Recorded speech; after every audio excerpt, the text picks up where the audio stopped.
The pastor discreetly vaped a CBD cartridge in the hotel lobby. He waited for the concierge to turn her back, then exhaled a weak raspberry plume into his sleeve. The doctor would arrive any minute. He massaged the beads of his Lois necklace and reviewed his directives, muttering silently. Mrs. Hesterine had provided a sealed envelope to deliver, which contained pictures of the Hesterine daughter's scarred, blistered hand, photos of the toaster in question, and several hundred large bills. Mrs. Hesterine had involved the pastor because she thought, as a spiritual man, he might understand. He did not. Seeing a toaster act with such life had truly upset him. It didn't seem to bother Mrs. Hesterine. A hazy life in her own home. She believed in that sort of thing.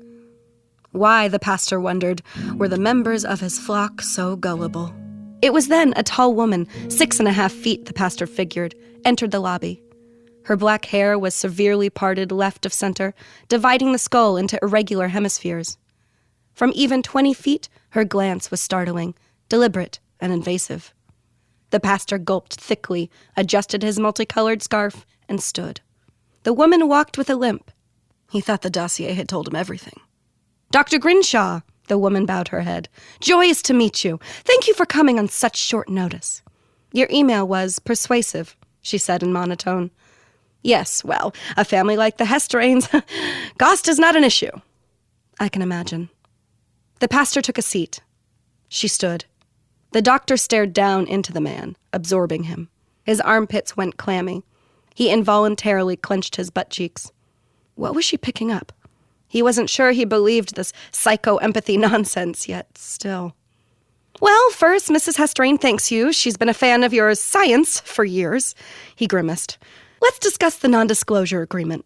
This is very sensitive," the pastor continued. But Grinshaw stopped listening. She began the meld. She watched the way his hands trembled. In seconds, her hands trembled the same. She measured his eyes. Soon she synchronized their blinks. The pastor took a breath. She took one with him, and they exhaled in unison. She raised a hand, and the man fell silent. "I will fill out the forms later. While I'm melded, please discuss the matter at hand. This doesn't always last long." "Yes, but Mrs. Hesterine was very clear. Believe me, I can keep a secret." The pastor arched an eyebrow. He thought then of the woman's brother, the potentially late Dr. Solomon Grinshaw. The pastor had heard rumors, but knew better than to broach the subject. He wanted her to agree, after all. "Well, then, it began a month back. The Hesterines' live-in chef is making breakfast. Art and Katrine are preparing their daughter for school when they hear the chef, Sinclair was his name, screaming. Mr. Hesterine runs into the kitchen to find the man's hand somehow wedged into the toaster. They have a home grid, of course, so it's wireless. He's running around, banging it about. The smell is awful. The Mr. and Mrs. both fight the man to get his hand free. It's the darnest thing. Sinclair, a huge man, ex-military, weeps for hours. They give him 2 weeks vacation. They hire a replacement. They think that's that." The doctor sat and mirrored the pastor's exact position. Her eyes were closed. Every word the pastor spoke seemed to echo. His mind felt crowded. He took another vape. "But then a week later, the family is eating dinner," he spoke through the exhale. "The replacement chef is cleaning up when again the whole family hears screaming. Mrs. Hesterine enters the kitchen to find the chef with her hand just like Sinclair's deep inside the toaster, screaming, burning, sobbing. Katrine, of course, suspects this is, a hazy life haunting." "Occurrence," the doctor corrected. "Yes, that. Well, she's convinced of it. Mr. Hesterine disagrees, though. He allows his wife to lock the toaster in the cabinet. Stubborn man. I don't count him among my flock. Well, it stayed in the cabinet for a whole week, rattling and rattling until their daughter, well, she likes toast. I think you can see where I'm going." He began to open the envelope. "I took the photos myself." The doctor sensed a painful strobe of emotion within the man, a wavering between dark and light, like a dying fluorescent bulb. Fear. She straightened her back. "I don't need to see them," Dr. Grinshaw said to the pastor's relief. She rose to her feet. "I'll be there at 10 a.m. tomorrow." The pastor had to run to follow the limping woman. "Just like that? You don't need any... I have an envelope." "I don't need money to know what's true," she said with a strange smirk off to one side. The pastor shook his head. You can tell if I'm telling the truth? No, she said. I can tell if you believe it. They're not always the same. Dr. Grinshaw knocked on the door of 14 Palm King Court at exactly 10 the next morning. She wore a stiff collar, an ankle-length wool skirt, and dragged 2 rolling suitcases. The maid opened the door and welcomed the doctor inside. Houses this modern were their own battery units, every surface acting as a wireless charger for the various household devices. The moment Grinshaw entered, she smelled the perpetually perfumed air, saw a roving mop robot on the hardwood floor, and heard the house security system reset the front door. She exhaled and opened the sieve of her mind. There it was. Panic and desperation multiplied in her gut like a parasite. Turmoil crept along the floorboards. Violence hummed in the signal of the home grid. The pastor had been right to believe. She took a limping step towards the kitchen, and the ache from before intensified. Though her eyes were open, she saw nothing. Though her mouth was wide, she made no sound. Though she felt no restraint, she was trapped in her body. There, under it all, was the source of the sentience. Hunger and something else. Her temples throbbed. No, she whispered. Miss? The maid tapped the doctor on the back, who came to her senses with a start. The maid jumped, and the doctor straightened. The meld, brief as it was, had doubled her over. Madame is waiting for you. A marble fireplace automatically ignited as the doctor entered the den. Above the mantel, a grotesque painting of a bishop without any eyes and an open, horrific mouth stared down. Katrine Hesterain welcomed the doctor, perched on an uncomfortable steel fixture, more art installation than chair. She was thin and meatless in a way only wealth and pills afford. Dr. Grinshaw, Hesterain beamed through organized teeth. It is an honor.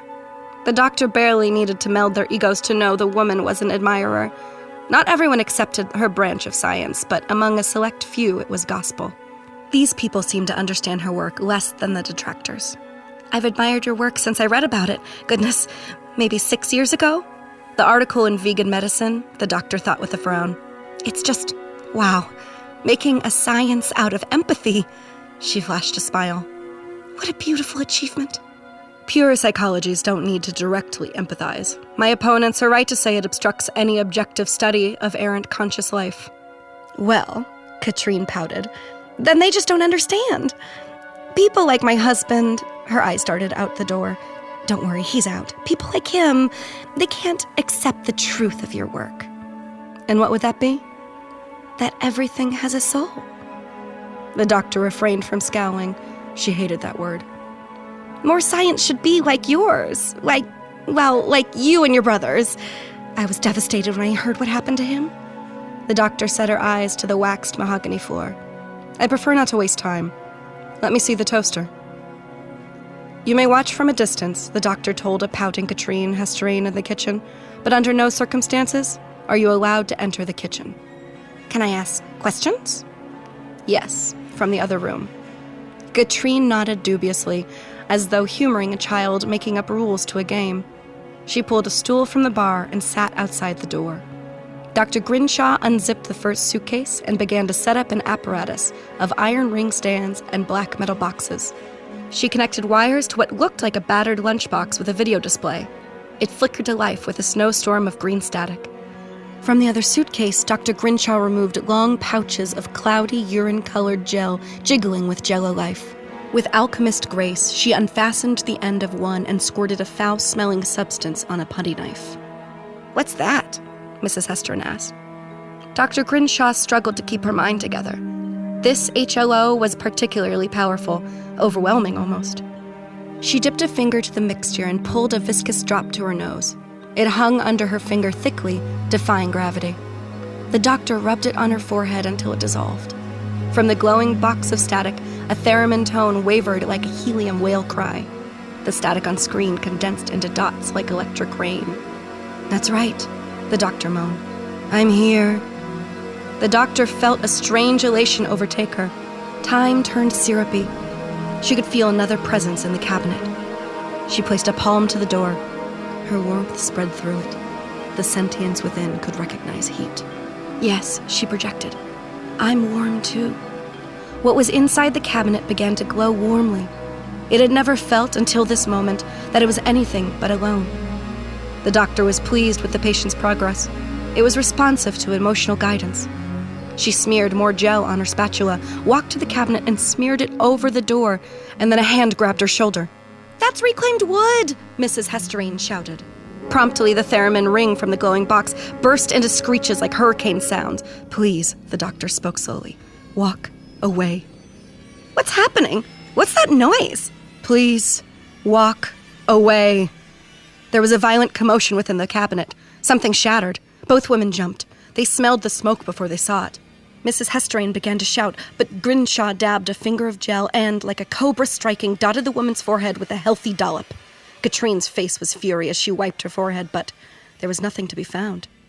The doctor snapped her fingers like a teacher, and Katrine's mouth shut. "Take a deep breath," Grinshaw said, and expanded her chest. Katrine did the same. "This requires absolute calm," she smirked to one side. This was a new expression on the doctor's face, hidden like a secret weapon in a bunker. It was tender. Obedient, Katrine returned to her stool. She watched in odd calm as Dr. Grinshaw opened the cabinet. Smoke and flour poured out, then shards of the broken flour jar. Mrs. Hesterine watched numbly as the doctor pulled out the bucking toaster, now fuming with smoke. She moved slowly, like carrying an ice cube tray she just refilled. She set the quaking toaster on the counter, face struggling for composure. "Shh, shh, shh," she said, and slowly the toaster stopped its tumult. As calmly as she could, the doctor then walked to the faucet, turned it on, and placed her hands under the water. Katrine swore she heard sizzling. Only then did the doctor betray pain as she gasped for air. "All right, we can begin." That night, Mrs. Hesterine invited a handful of her more spiritual friends to the manor for drinks. The pastor declined the invitation. "She drugged it," Katrine told them. "But it's a toaster, right? So how do you drug a toaster?" "Well, you have to think about what makes it alive." She said she marveled as Dr. Grinshaw began to spread her homemade jelly on the walls of the house. Katrine tried to convince her to use the corners, the floorboards at least. The doctor used the very center of each wall. "The neurological environment," she told me, is the source of the mind. For us, it's our body, because that's the analog system of conscious origin or something. But for the toaster, it's the home grid. The toaster, she says, is just a projection of the larger mind, but once it gets inside a body, it gets trapped. That's the scary thing for new sentience. All of a sudden, you're alone, condensed, stuck in time. It's no wonder they panic. It's like time claustrophobia. So she drugged the house with this strange gel. Smelled like fish, but when she came back to the kitchen, she could meld with the toaster's, frequency. And she took a piece of bread, spread the gel just like jelly on it, and fed it into the slot. Then she asked me to try some. "Oh my God!" shouted two of her friends. "Well, I asked her where it came from, and she said a tree of some kind, all natural. She said she eats it all the time, so I figured, why not?" From outside the door, Arthur Hesterine listened to his wife and her friends laugh. Without meaning to, he dragged his hand over his mouth, biting painfully into the web between thumb and forefinger. Tasted god-awful, let me tell you, but my goodness. It was the best high I've ever been on. Forget Xanax, she laughed. A synthetic nervous system, but external. Anyone can join. She said one day you'd be able to buy it at a store, a kit right in your checkout lane. Think of all the souls in trouble out there, and this is when Mr. Hesterine decided he had heard enough. His face could barely control itself as he stomped into the parlor, grabbed Katrine's wrist, and pulled until she fell out of her chair. "Art, for goodness sake!" she shouted aghast. Several women covered their mouths. Not a word was all he could seethe. In private, he berated his wife. The guests heard snippets as they left their lunch date early. "I can't believe you buy into this. A toaster with feelings? A fucking object therapist? I'm sorry. Are you taking the toaster's side in this?" His face was red, ears purple. "What about our pain? Do I need to go upstairs and unwrap my daughter's bandages for you?" For 40 minutes, he continued. He called the study of errant consciousness panpsychic bullshit, and among many outcries shouted, "You can't drive a car without thinking about its feelings!" Eventually, once his wife was silent and folded in on herself, he concluded, "You heard what happened to her brother? The other Grinshaw? He hasn't been seen in 2 years, and you let her get you high? My God," he cried, "you literally drank the Kool-Aid." Mrs. Hesterane scheduled the next therapy session on a day when Mr. Hesterane had marked a 2 p.m. lunch with his lawyer. The doctor arrived on Thursday at 2 p.m. exactly. Within minutes, she had her psychic measuring apparatus assembled, the walls spread with her special sap, and the toaster on the counter. "I felt a hunger," Mrs. Hesterane told the doctor. "After you left, it was overpowering. Was that what the toaster was feeling?" The doctor nodded and carefully rubbed a hand on the toaster. A toaster most likely wants bread, but it cannot consume. It toasts, and when it's done, it's no more satisfied than before. From the home grid, it learns of the family, of their desires. When you're the only sentient machine surrounded by biological sentience, it's easy to feel broken, unnatural. "What's fascinating, though," she said, rubbing the toaster gently, toggling its burner knob, "is the degree of the hostility. I've seen despair, but violence?" She shook her head. "I don't know where it gets it. It's almost human." "Does it hate us?" "No." The doctor made that sideways smirk again. She then did something remarkable. She took her hand and inserted it gently inside the left toast slot. The toaster wants to hurt itself. You just get in the way of it sometimes. It's not malicious. It's suicidal. She kept her hand like that, and the coils within glowed, but only faintly. You have to teach it there are alternatives to pain. She kept her hand in there for 20 minutes, eyes closed in a strange serenity. Katrine watched and couldn't help but study the woman's face, trying to unpack the curious expression. Peaceful, yet tense, controlled, yet distrusting, 2 emotions at every moment. "You can't help but become what you empathize with," the doctor said unexpectedly. "It's a mental rewiring. You physically change and project another identity. I've studied consciousness for 22 years. We do the equivalent now, just now, of poking a frog with an electrode and watching the legs jerk. But when you start poking that electrode into the meat of consciousness, it sparks. Sometimes there are fires. Sometimes it pokes back." Finally, she took out her hand. "I could use some lunch." Dr. Grinshaw, pale, damp with sweat, sat at the table with her notebook. She had drawn a grid of squares on a page, making notes inside each one. Katrine handed the doctor a plate stacked with only bread. "Thank you," Grinshaw said. "I have an unusual desire for white bread." She forced 2 slices into her mouth and did not chew, but stowed them. Mrs. Hesterane watched the woman move the wad of soggy white bread in and out like a popsicle.